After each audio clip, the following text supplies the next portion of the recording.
اس امت کی لیڈرشپ کے لیے، لیکن اس کے لیے اس قوم کو کچھ معاملات پہ اپنے سیاسی اختلافات سے ذرا تھوڑا سا اوپر اٹھ کے سوچنا ہوگا۔ ایک ہو مسلم حرم کی پاسبانی کے لیے، ایک ہو مسلم حرم کی پاسبانی کے لیے نیل کے ساحل سے لے کر تابخا کے کاشغر، ایرانی قوم ان کے لیڈر شہید علی خامنائی، ان کے تمام مجاہدین، ان کی بچیاں، ان کی خواتین، ان سب نے ثابت کیا کہ ایرانی قوم حسینی ہے۔ اور جس طرح پاکستانی قوم اور یہ پارلیمنٹ کھڑی ہو گئی، اور اس پارلیمنٹ میں آج کی حکومت کو اور قوم کو اس پارلیمنٹ سے ایک راستہ ملا کہ جب ایران پہ حملہ ہوا تھا، یہاں سے کوئی نون پی ٹی آئی یا پیپلز پارٹی نہیں بولی تھی، یہاں سے پاکستانی بولے تھے۔ ہم نے ایران کی سپورٹ کی تھی، یہاں سے ہماری اپوزیشن کی جماعتیں، فضل الرحمان صاحب، تحریک انصاف، اچھکزئی صاحب، جتنی ہماری جماعت اور گورنمنٹ بینچز سے، ہم تو باقاعدہ ایرانی سفارت خانے گئے، اور نہ صرف ابھی گئے بلکہ پچھلے سال بھی جب اسکیلیشن ہوئی تھی اور جب اسرائیل نے حملہ کیا تھا آپ کا یہ چھوٹا بھائی، میں وہیں ایرانی سفارت خانے میں، اور وہاں میں نے ان کو کہا تھا، میرے الفاظ یہ تھے کہ میں بطور تحریک انصاف کے ایم این اے کے طور پہ نہیں، اپنی پارلیمنٹ کے ایک نمائندے کے طور پہ آیا ہوں۔ یا ان کو میں نے یہ بھی کہا کہ اگر میرا لیڈر عمران خان خود باہر ہوتے، وہ خود یہاں پہ آتے، آپ سے ملتے، تو میں آج یہ بھی کہنا چاہتا ہوں کہ جہاں ہم ایران کے ساتھ ہیں، وہاں ہم پاکستانیوں کے دل اپنے بڑے بھائی اور خادم حرمین شریفین سعودی عرب جو ہمارا بڑا بھائی ہے، جو ہر مشکل وقت میں پاکستان کے ساتھ کھڑا ہوا، ہم ان کے ساتھ بھی ہمارا ایک ایسا تعلق ہے جو ہماری ایک خون کا رشتہ ہے، جو ہمارے ایک روح کا رشتہ ہے۔ تو ہم نے جہاں ایران کے ساتھ کھڑے ہوئے، وہاں حرمین شریفین کی حفاظت بھی ہم پہ فرض ہے۔ ہم نے کردار ادا کرنا ہے کہ ہم امت مسلمہ میں جوڑ کا باعث بنے، ہم توڑ کا باعث نہ بنے، اور ہم کوشش کریں کہ ایران اور جی سی سی کنٹریز، بالخصوص ایران اور متحدہ عرب امارات، ایران اور سعودی عرب، ایران اور قطر، ان ممالک کے بیچ میں ہم ایک بڑے بھائی کا کردار ادا کریں۔ تو یہاں میں حکومت کو یہ کہنا چاہتا ہوں کہ ہمارا سیاسی اختلاف ملک کے اندر ہے، ہمارا سیاسی اختلاف الیکشن کے ایشوز پہ ہے، خان صاحب جیل میں ہیں، ان کی وائف جیل میں ہے، ان کے ہیلتھ ایشوز ہیں، آپ ان کو اسپتال تک نہیں جانے دیا، وہ ہمارے گھر کے ایشوز ہیں۔ لیکن اب پاکستان کی بات ہے، پاکستان کے لیے، امت مسلمہ کے لیے، جس طرح عمران خان ہمیشہ کھڑے ہوئے، پاکستان کے لیے اگر آپ کو ہماری ضرورت ہے، ہم آپ کے ساتھ ہیں۔ لیکن آپ کو میں یہ ضرور کہنا چاہتا ہوں کہ آج جتنی اس ملک میں ایک سیاسی اتفاق رائے کی ضرورت ہے، شاید ماضی میں کبھی نہ تھی۔ یہ پاکستان کو اللہ تعالیٰ نے، آنریبل اسپیکر صاحب آخری ایک منٹ میں بات کروں گا، اگر ہمارے بچے جو یہاں پہ بیٹھے ہیں پیچھے اسٹوڈنٹس، پاکستان کو ہمیشہ اللہ تعالیٰ نے یہ عزت دی۔ 27 رمضان المبارک کو جب یہ ملک بنا تو قائد اعظم محمد علی جناح سے پوچھا گیا تھا،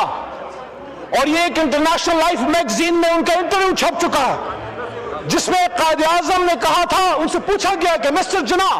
how do you perceive Pakistan, آپ پاکستان کو کس طرح دیکھتے ہیں، آپ پاکستان کا مستقبل امت مسلمہ میں کس طرح دیکھتے ہیں؟ تو قائد اعظم نے وہ بات کی، اسپیکر صاحب، جو سالوں بعد فیصل آباد کے ایک صوفی بزرگ نے بھی وہی بات کی، برکت علی صاحب نے۔ قائد اعظم نے فرمایا کہ I perceive Pakistan to become the pivot of the world, کہ جس پہ دنیا جو بنیاد بنے گی دنیا کی، جو دنیا کا لوہا بنے گا۔ اور صوفی صاحب نے فرمایا کہ ایک وقت آئے گا کہ پاکستان کی ہاں اور نہ میں دنیا کی ہاں اور نہ کے فیصلے ہوں گے۔ اللہ کرے وہ وقت ہماری نظروں کے سامنے آئے، لیکن آج ضرورت اس امر کی ہے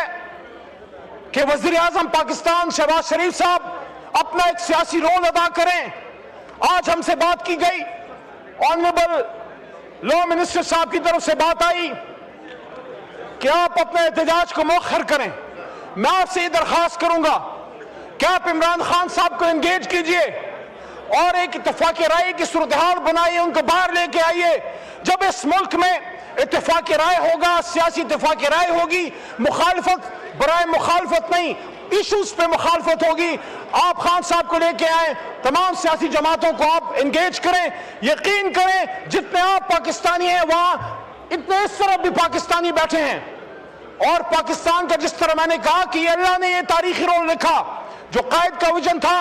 بھٹو صاحب کے دور میں, یہاں امت مسلمہ اکٹھی ہوئی, یہاں قذافی صاحب آئے, یہاں شہید شاہ فیصل صاحب آئے, یہاں یاسر عرفات صاحب آئے, اس کے بعد بہت سالوں بعد ایک اور مرد ہور عمران خان کی حکومت میں 2 بار امت مسلمہ یہاں ہم نے اکٹھی کر کے دی. اسپیکر صاحب,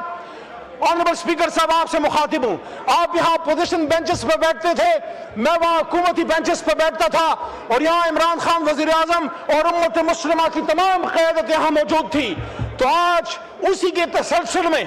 پاکستان ایک کردار ادا کر رہا ہے. میں آخر میں پھر یہ کہوں گا کہ پاکستان کے لیے, امت مسلمہ کے اتفاق و اتحاد کے لیے, اور ایران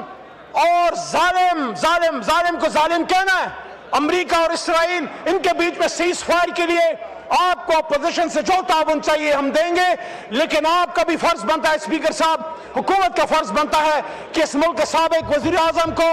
اور آپ باقی سیاسی اسیران کو, یہ میرے لیفٹ سائڈ پہ میرا چھوٹا بھائی بیٹھا ہے, ان کے والد فارمر منسٹر شاہ محمود قریشی صاحب کو, زین کے والد صاحب, ان سب کو انگیج کریں. یہ سارے پاکستان سے محبت کرنے والے لوگ ہیں. جب ہم یہاں سیاسی قیادت, جنرل سیاسی قیادت یہاں بیٹھے گی, یہاں عمران خان بیٹھے ہوں, وہاں یہاں نواز شریف بیٹھے ہوں, وہاں زرداری صاحب آئے یا بلاول صاحب آئے بیٹھے ہوں, پھر جب یہاں سے بات ہوگی وہ تگڑی بات ہوگی. تو آخر میں اس بات کے ساتھ کہ انشاءاللہ پاکستان کی خاطر, اسلام کی خاطر, نہ عمران خان ایک قدم پیچھے ہٹا ہے, نہ علی محمد پیچھے ہٹے گا, نہ یہ میرے سارے ساتھی پیچھے ہٹیں گے. لیکن اگر آپ چاہتے ہیں کہ پاکستانی قوم اکٹھی ہو, اتحاد ہو, تو پھر یہ نہیں ہو سکتا کہ ایک عمران خان کو دیوار میں چنوا کے آپ توقع کریں کہ ہم اتحاد و اتفاق کا مظاہرہ کریں. ہم پھر بھی کریں گے, ہم نے کیا, پاک بھارت جنگ میں کیا, لیکن اب وقت آ گیا ہے کہ ہم اکٹھے ہوں, پاکستان کی خاطر دنیا کو میسج دیں کہ انشاءاللہ پاکستان